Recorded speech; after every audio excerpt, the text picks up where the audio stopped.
사랑하는 시청자 여러분, 오늘 아침 식탁에는 어떤 음식이 올라왔나요? 혹시 몸에 좋다는 생각에 사과 한 쪽을 정성스럽게 깎아 드시진 않으셨나요? 아침 사과는 금사과라는 말은 대한민국 국민이라면 누구나 한 번쯤 들어보셨을 겁니다.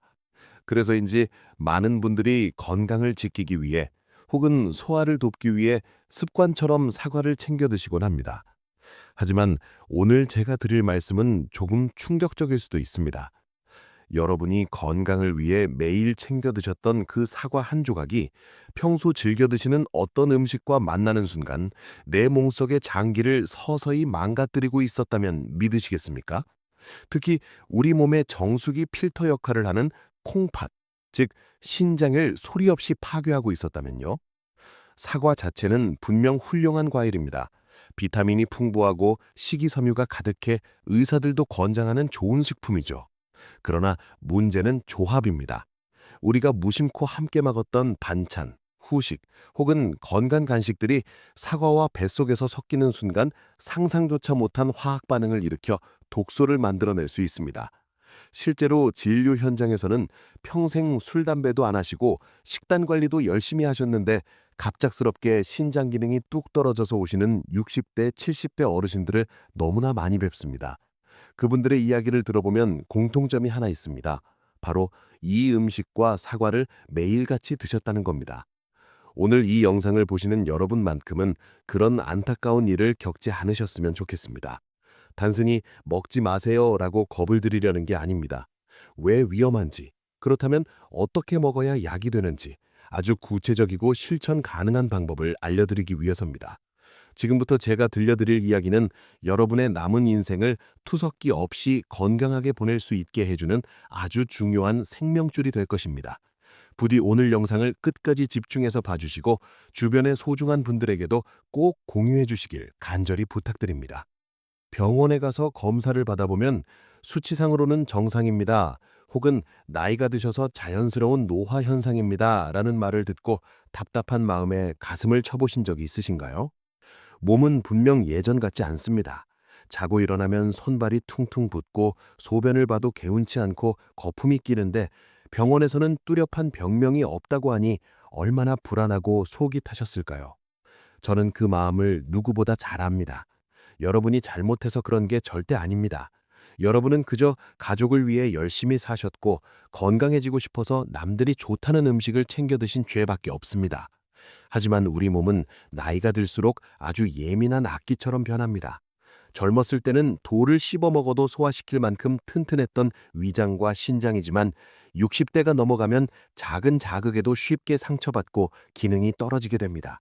특히 신장은 우리 몸에 노폐물을 걸러주는 하수 처리장과 같은데 이 필터가 낡고 약해진 상태에서 부담스러운 음식 조합이 들어오면 버티질 못하는 것이죠. 제게 상담을 오셨던 많은 어르신들이 내가 뭘 잘못 먹어서 내 몸을 망쳤나 하며 자책하시곤 합니다. 하지만 모르고 드신 것은 죄가 아닙니다. 지금부터라도 제대로 알고 바꾸면 됩니다. 늦지 않았습니다. 우리 몸은 생각보다 회복력이 좋습니다. 올바른 방법으로 보살펴주면 지쳐있던 신장도 다시 숨을 쉬고 제 기능을 할 수 있습니다. 오늘 제가 여러분의 막막했던 속을 시원하게 뚫어드리고 불안했던 마음을 희망으로 바꿔드리겠습니다. 저를 믿고 끝까지 따라와 주세요. 제가 잊지 못하는 환자분 한 분의 이야기를 들려드리겠습니다. 68세 박모 어르신 이야기인데요. 이분은 동네에서 소문난 건강전도 사셨습니다. 매일 아침 뒷산을 오르시고 인스턴트 음식은 입에도 대지 않으셨죠. 그런데 어느 날부터인가 자꾸만 다리가 무겁고 양말 자국이 깊게 남을 정도로 부종이 심해지더랍니다. 처음에는 어제 좀 짜게 먹었나 하고 대수롭지 않게 넘기셨대요. 그런데 증상은 점점 심해져서 나중에는 밤에 소변 때문에 대여섯 번씩 깨느라 잠을 못 주무시고 늘 피로감에 시달리게 되셨습니다. 병원을 찾아갔을 때는 이미 신장 기능이 절반 가까이 떨어진 상태라는 청천벽력 같은 진단을 받으셨죠. 박어르 씨는 억울해하셨습니다. 원장님, 저는 아침마다 위장에 좋다는 사과를 챙겨 먹고 뼈 튼튼해지라고 우유랑 요거트도 빠짐없이 먹었습니다. 그리고 소화 잘 되라고 밥 먹을 때 물김치나 젓갈도 꼭 챙겼고요. 남들이 좋다는 건 다 했는데 왜 제 신장이 망가진 겁니까? 어르신의 식단을 듣는 순간 저는 무릎을 칠 수밖에 없었습니다. 어르신이 건강을 위해 챙겨 드셨던 그 건강 식단 속에 치명적인 실수가 숨어 있었기 때문입니다. 박 어르신은 위장을 생각해서 짠 반찬을 드신 후 입가심으로 바로 사과를 드셨고, 골다공증 예방을 위해 사과와 유제품을 함께 갈아 드시기도 했습니다. 심지어 겨울철에는 군고구마와 사과를 간식으로 즐겼죠. 이 모든 것이 개별적으로는 훌륭한 음식이지만 함께 만났을 때 늙어가는 신장에는 폭탄과도 같은 충격을 주었다는 사실을 전혀 모르셨던 겁니다. 이 이야기가 남의 일처럼 느껴지시나요? 혹시 지금 여러분의 냉장고와 식탁 위에도 이런 조합이 놓여 있지는 않은지 잘 살펴보셔야 합니다. 도대체 왜 사과가 특정 음식과 만나면 독이 되는 걸까요? 어려운 의학 용어 대신 우리가 매일 쓰는 물건에 빗대어 설명해 드리겠습니다. 우리 신장 속에는 사구체라고 하는 미세한 혈관 뭉치가 있습니다. 이건 아주 촘촘한 거름망이나 정수기 필터라고 생각하시면 됩니다. 젊었을 때 이 필터는 아주 튼튼하고 구멍도 촘촘해서 몸에 필요한 영양분은 남기고 나쁜 찌꺼기만 쏙쏙 골라 소변으로 내보냅니다. 하지만 나이가 들면 이 필터가 낡고 헐거워집니다. 마치 오래 쓴 방충망처럼 여기저기 늘어나고 약해진 상태가 되죠. 이때 사과와 짠 음식, 즉 김치, 젓갈 등이 만나면 어떻게 될까요? 짠 음식의 나트륨은 물을 끌어당겨 혈관을 팽팽하게 만듭니다. 신장 필터에 엄청난 수압을 가하는 꼴이죠. 그런데 여기에 사과의 칼륨까지 한꺼번에 밀려 들어오면 이미 빵빵해진 필터가 견디질 못하고 찢어지거나 구멍이 뚫리게 됩니다. 또 사과와 우유나 요거트를 함께 드시면 우유 속의 칼슘과 사과의 산 성분이 만나 뱃속에서 덩어리를 만듭니다. 이것이 혈액을 타고 돌다가 신장 필터에 찌꺼기처럼 끼게 되는 거죠. 마지막으로 사과와 고구마를 같이 드시면 두 음식 모두의 풍부한 성분들이 뱃속에서 결합해 옥살산 캘슘이라는 돌멩이를 만들어냅니다. 이것이 바로 신장 결석입니다. 안 그래도 약해진 필터에 돌멩이를 던지는 것과 같습니다. 정리하자면 노화로 인해 약해진 신장 필터에 나트륨의 압력, 유제품의 찌꺼기, 고구마의 돌멩이가 사과와 함께 섞여서 무차별 온공격을 퍼붓는 셈이죠. 이것이 바로 원인 모를 부종과 만성 피로, 그리고 신장 수치 악화의 진짜 원인이었던 것입니다. 그렇다면 이제 우리는 사과를 아예 끊어야 할까요? 절대 아닙니다.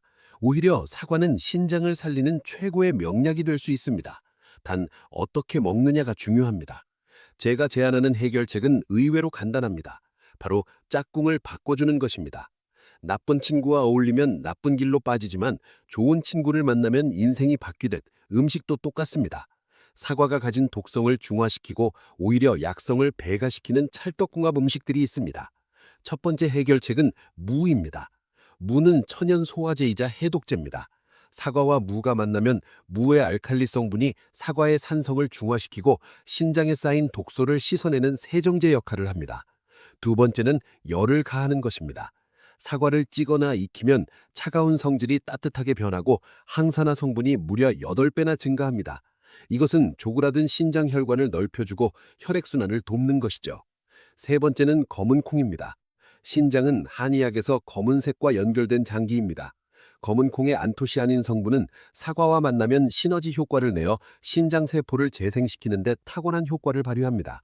이렇게 먹는 방법을 조금만 바꾸면 사과는 더 이상 신장을 공격하는 창이 아니라 신장을 지키는 든든한 방패가 됩니다. 약이나 수술 없이도 매일 먹는 음식의 조합만 바꿔서 우리 몸을 스스로 치유할 수 있다는 것. 정말 놀랍고 감사한 일 아니겠습니까? 이제 구체적으로 이걸 어떻게 요리해서 먹어야 하는지 아주 자세히 알려드리겠습니다. 지금부터 메모지를 준비하셔도 좋습니다. 어르신들도 집에서 손쉽게 따라 하실 수 있는 신장 살리는 사과 보약 레시피를 알려드립니다. 첫 번째는 따뜻한 사과 무즙입니다. 사과 반 개와 무 한 토막 약 50g을 준비하세요.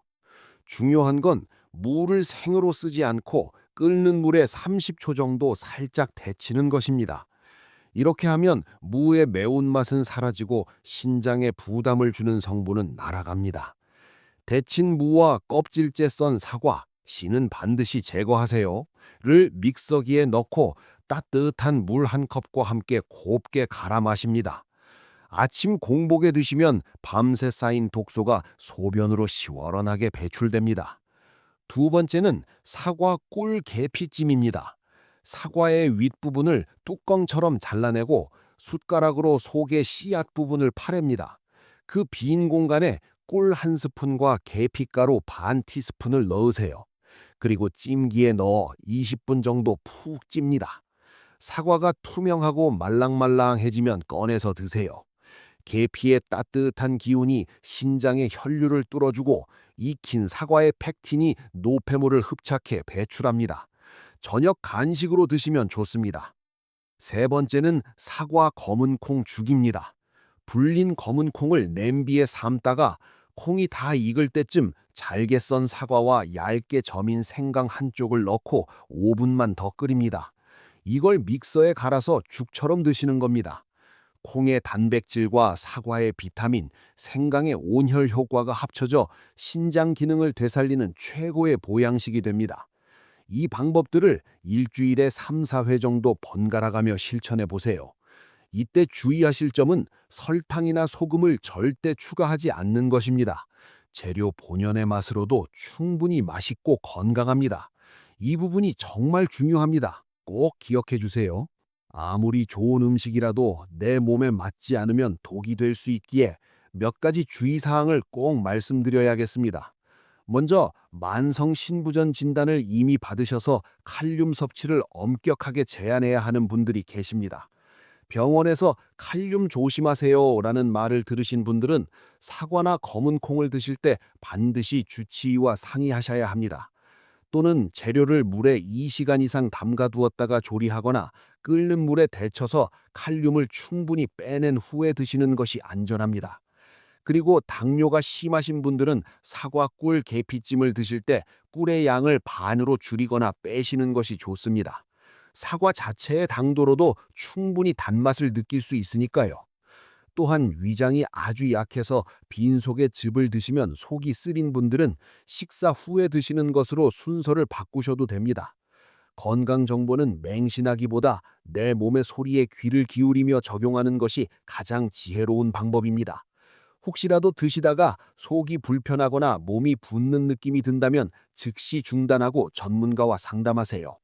여러분의 건강을 지키는 책임감 있는 태도가 무엇보다 중요합니다. 자, 이렇게 식습관을 바꾼 후 박어르신에게는 어떤 변화가 찾아왔을까요?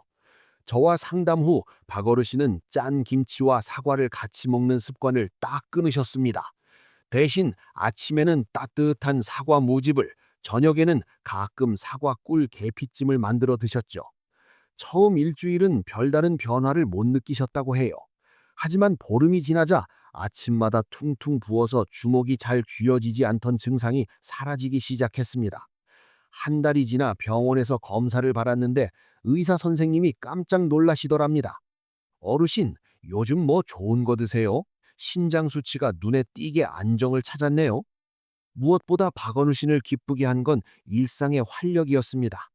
밤에 화장실 가느라 깨지 않고 푹 주무시니 낮에 피곤하지 않고 몸이 가벼워지니 다시 등산을 즐길 수 있게 되셨습니다. 소변의 거품도 사라지고 맑은 색을 되찾았고요. 박어르신은 저에게 전화로 이렇게 말씀하셨습니다. 원장님, 사는 게 다시 즐거워졌습니다. 사과 먹는 법 하나 바꿨을 뿐인데 이렇게 달라질 줄 몰랐어요. 여러분, 이것은 기적이 아닙니다. 우리 몸이 원래 가지고 있는 회복력입니다. 여러분도 박어르신처럼 충분히 달라질 수 있습니다. 지금 겪고 계신 불편함이 평생 가는 것이 아닙니다. 올바른 방법으로 조금만 도와주면 여러분의 신장은 다시 힘차게 뛸 준비가 되어 있습니다. 식습관과 함께하면 신장 건강에 시너지를 낼 수 있는 생활 습관들도 몇 가지 더 알려드리겠습니다. 조금만 바꿔도 달라진다는 마음으로 가볍게 들어주세요. 첫째, 까치발 들기 운동입니다. 설거지를 하거나 TV를 볼 때 뒤꿈치를 들었다 놨다 하는 동작을 반복해 보세요. 종아리는 제2의 심장이라고 불립니다. 종아리 근육이 튼튼해지면 하체에 고여있던 혈액을 펌프질해서 신장으로 힘차게 올려보낼 수 있습니다. 혈액순환이 잘 되면 신장의 부담이 훨씬 줄어듭니다. 둘째, 물 마시는 습관입니다. 너무 많이 마시는 것도 신장에 부담이 되지만 너무 적게 마시면 노폐물이 걸러지지 않습니다. 미지근한 물을 하루에 7, 8잔 정도 갈증이 나기 전에 조금씩 나누어 마시는 것이 좋습니다. 셋째, 허리 두드리기입니다. 신장이 위치한 등 뒤쪽 허리 잘록한 부분을 따뜻한 손으로 문지르거나 가볍게 톡톡 두드려 주세요. 한의학에서는 이곳을 신수혈이라고 하는데 이곳을 자극하면 신장의 기운이 살아나고 혈액순환이 좋아집니다. 돈도 들지 않고 힘도 들지 않는 이 작은 습관들이 모여 여러분의 건강을 지키는 튼튼한 성벽이 될 것입니다. 오늘부터 당장 하나씩 실천해 보시면 어떨까요? 사랑하는 여러분, 긴 시간 동안 저의 이야기를 들어주셔서 진심으로 감사합니다. 나이가 든다는 것은 서글픈 일이 아니라 내 몸을 더 깊이 이해하고 사랑할 기회가 생기는 과정이라고 생각합니다. 이제 다 늙어서 무슨 소용이야 라고 포기하지 마세요. 오늘 우리가 나눈 이야기, 사과와 상극인 음식은 피하고 찰떡궁합인 음식과 함께 먹는 이 작은 실천이 여러분의 10년, 20년 뒤를 바꿀 수 있습니다. 오늘 밤 잠들기 전에 따뜻한 물 한 잔 드시면서 내 몸에게 고생했다, 고맙다 라고 말해주는 건 어떨까요? 여러분의 편안한 밤과 활기찬 아침, 그리고 건강하고 행복한 100세 인생을 저 백세장생이 진심으로 응원합니다. 오늘 내용이 도움이 되셨다면 소중한 분들에게 이 영상을 공유해 주시고 댓글에 건강이라고 남겨주세요. 여러분의 건강한 다짐을 제가 하나하나 읽어보고 응원해 드리겠습니다. 구독과 좋아요는 제가 더 좋은 건강 정보를 준비하는 데 큰 힘이 됩니다. 날씨가 찹니다. 항상 감기 조심하시고 저는 다음 시간에 더 유익하고 따뜻한 이야기로 찾아뵙겠습니다. 감사합니다. 사랑합니다.